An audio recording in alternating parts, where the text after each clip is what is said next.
I have opinions, and they are very unpopular opinions about shuffle dance that I need to share today. I know this might ruffle a few feathers, but this is extremely important, whether you are a teacher or whether you are a student or someone who's just learning shuffle dance. Here is the bone that I have to pick. We, as a community, are naming and labeling way too many movements that don't actually need a fancy name slapped on top of them. You can probably see in a lot of my videos, I'm like describing one move and I'm like, I call it this, someone else calls it that, someone else calls it that. And this can get really, really confusing. Number one, on a teacher to student relationship, like I have people that come to me and ask me to teach them things that I've never even heard of in my life, terms I've never heard of. But then they demonstrate it and I'm like, oh, that's just a this, right? Like with the foundational term. So that's the first issue. But the second issue, and this is the most important thing that I think we need to, as a community, learn to break, it's that as soon as we are like labeling movements and trying to give everything a name, we're actually losing sight of what our foundations are and how these moves that seem to be new moves, how they're actually just variations of our foundations. And I'm gonna break this down today. I was thinking of doing this in a podcast, but I was like, I need to actually stand up and do a little bit of like visual training so you can see it. So I have my computer here, I have my notes, and I'm going to be kind of going back and forth because I do not want to miss a thing, okay? So I'm gonna give a little nuance here. Sometimes I understand why it's easier to just name a move, right? We see this. Sometimes as an example, I don't know what people actually call this because I don't pay attention to that because to me it's not helpful. I call it as a joke, a twistaroony, okay? We know that's not a real name, but it's just a random name that we slapped on top of a move, okay? So let's say I'm teaching a choreography. I could see how in a choreography class, it's a faster paced environment. We assume that the students tend to know the movements that we're gonna be describing and putting in that choreography. I understand how it could be easier to be like, okay, we're gonna do 2 running mans, 1 scissor, and then 1 twistaroony, and then drop it back. Like I could see how in a fast-paced environment, it would make sense to label things. That way you could just kind of like get through it quicker.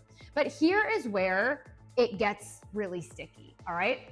This hinders your ability as a student, or if you're a teacher watching this, this hinders students' abilities to understand the anatomy of a movement and which foundational movement that it came from, okay? Because ultimately, when we look at this, it is literally just a scissor variation.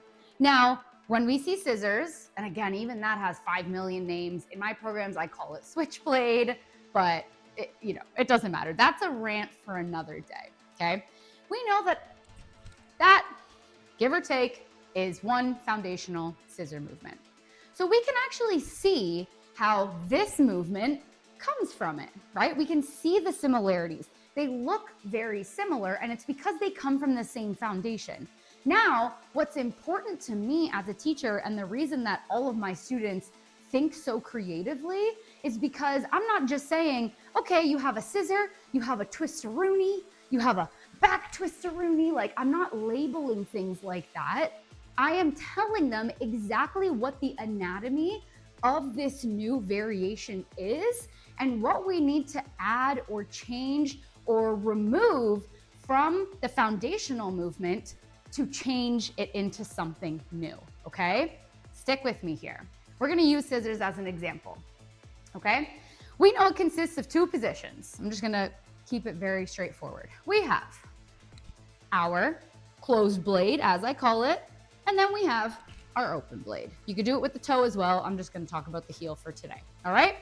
So, very simple. Closed blade, open blade, move to the next move, or move to the next side. Those are your choices, right?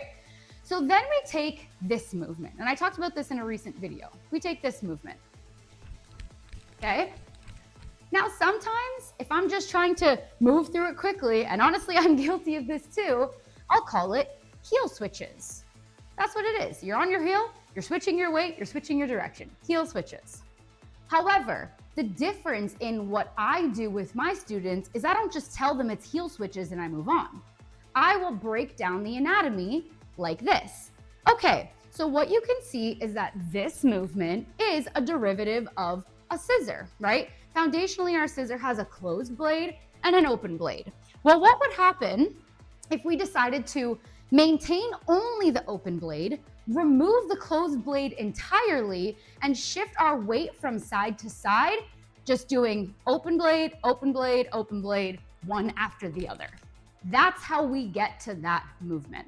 So now my students are like, whoa, I didn't even realize we could remove the closed blade. Oh, wow, I didn't realize that this was a variation of the scissor. They're thinking differently, right? They're thinking, how can I remove another piece of a different move to create my own variation? You see what I'm saying here? I'm gonna give you another example. I don't know what this is called either, because again, I don't pay attention to these things, but it's this movement here, okay? Ha, ha, ha, ha, right? We see this all the time. People, I'm gonna call it hoppy heel switches, something random, all right? So I could be in a class teaching this as hoppy heel switches. That's not helpful to my student. That's not helpful for them to understand how this is a scissor derivative. What I would say instead is, like, this is a scissor with the open position, so we're in the same kind of open position. Usually people do this a bit wider, so I'll actually let them know that as well, because in a traditional scissor, I teach for this to be really nice and tight. So I'll actually say we're expanding the width here, but we're in the same open position. But what we're doing instead is, again, we are removing the closed blade, so the first position, and we're replacing it with a hop with 2 feet in the middle. And then we are popping out to our other open position on the other side, sinking the weight into the hip on the base leg. That's how I'm explaining it. That is how people are gonna see, again, I didn't know that this was a scissor variation. I didn't know that we could change things up, instead of doing a closed blade and an open blade, we're doing a hop and an open blade, right? Hop, open, close, open, hop, open, close, open. There's a variation for you. See, we just made a sequence with it. That looks intricate, but all it is a scissor variation. But we wouldn't know that if we were calling it a hoppy heel switch, right? I'm gonna give you one more example. We're gonna go back to that twisteroonie that I was talking about before. I know that there's definitely a name for this that people are calling that. I don't know what it is. I don't know what the kids are calling things these days. But again, it's just a scissor variation. So here's the breakdown. We have our closed blade, okay? The closed blade stays relatively the same if I were to hop into it. What's changing now, 2 major things. So I'm still actually opening into my open blade, kind of, but what I'm doing instead of actually opening my foot, actually, you know what? I'm not even gonna say I'm opening into my open blade. Let me break it down differently. I'm in my closed blade. I'm choosing to anchor this foot to this spot on the ground, all right? Then on top of that, I'm adding the concept of elevation so that I can keep on this spot, but I'm going to lift and bend the knee on that spot while my body rotates to where my open blade would be, and then I'm untwisting back to my closed blade. So you can see how I'm choosing to stay closed, I'm anchoring to this spot, and I'm elevating. Ha, ha, ha. Ha, ha. Right? Normal scissor, scissor with anchor and elevation. All right? This is how we start to change what this library of moves in our head looks like. And this is how you actually start to create your own variations. I always say, be unique and think of things that are different and blah, blah, blah. This is the foundation of it. All right. And it's very impossible for me to put all of it into one YouTube video, but I really, really hope that this is getting your brain moving. And like another quick example that I wanted to give was like in our T-step, for example, this is a traditional T-step, right? So if I decide to tap in different places or I create a different sequence, maybe I go back, front, middle, down. I ran out of space here, but let's just say it was like back, front, middle, right? That's still a T-step. I'm not calling it a back, front, middle tap. It's a T-step, And my tapping points have changed to be a back toe, a front heel, and a middle flat foot. So we need to start taking the same type of approach. I find that this mostly happens in cutting shapes. We need to start taking the same type of approach when we are seeing variation. So here is before I give you homework, okay? I wanna tell you why this is an issue. When we name moves unnecessarily, dancers start thinking in memorization, right? So they're pulling from this library. They're like, okay, I got the heel toe switcheroo, I got the twisteroonie, the hippity hops, the heel switches, and you're freestyling. And like, I can see you going through the library of moves in your head, trying to pick one. We're treating our brain like, I know I'm the queen of analogies, but it's like we're picking a book off of the library shelf, or like it's a vending machine. Like if I press this button, then that move is gonna come out. It's such a two-dimensional way of thinking. And if you're like a total beginner, yes, we gotta start there, right? But as a beginner, you should be working on foundations anyway, rather than a ton of variation. So like, I don't even need to go down that road, all right? Instead, what I want you to think of the anatomy of a move. What makes this move what it is? What makes this variation what it is? You can see where the foundation came from now. You can see the fundamental movement, and you can see what I've added, what I've changed, what I've eliminated, etc., in order to make it different. That is how you start being creative on top of your shuffle foundations. So your foundations are solid, technique feels good. Now it's like, ooh, let me cook. Let's see what else I can come up with. And you can really do this at any level. So here is my personal invitation to you. Teachers, if you are a shuffle teacher watching this, we need to collectively do better and place more focus on, number one, proper terminology for proper foundational technique. I'm talking about your running man, your T-step, rocking, micro bouncing, all of your cutting shapes fundamentals. We need to start really making sure that the terminology we are putting out there on the internet is the correct terminology to start. Because yes, all of our foundational moves, they have names, right? They have names. We have to make sure the technique that we're teaching goes with those names, that we're not mixing things up because students get confused. That's number one. That could be, like I said, that could be a whole other rant.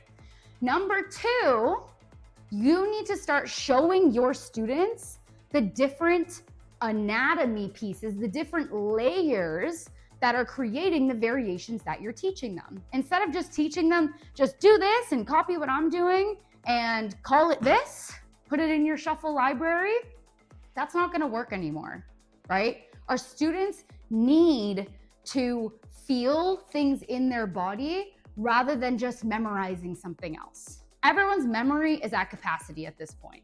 They need to learn how to think for themselves. That is my challenge for you if you're a teacher. If you're a student or you are a dancer, my challenge for you is to start dissecting some of your favorite moves or tricks or variations that you're already doing in your flow and figure out what the anatomy is. So see what's under the hood. What is the move really made of, right? If I'm doing this, bam, bam, bam, someone's gonna say, oh, that's a combo where you're doing a flippity flop and a, I don't know, I just like making up these crazy names. No, what that is a running man. I'm doing footwork, which will be a future video. I'm keeping only my open position. And then from there, I'm adding a twist in my open position. But it's all based off of my running man.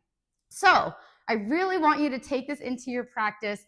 You're gonna have to sit with this, think on it, marinate, let it marinate a little bit, because it is definitely a higher way of thinking, a higher level of thinking. But if you want to be creative, if you want to be more like unique and start thinking differently in your shuffling and actually really enjoy freestyling, this is a huge, huge, huge way to do that. All right, I'm done with my rant today. Thank you for following along. Thank you for going along with my crazy antics. Let me know how you feel about this and make sure to subscribe to Shuffle Shred so you can see how to become a more powerful, confident, and unique shuffle dancer. I'll see you in the next video.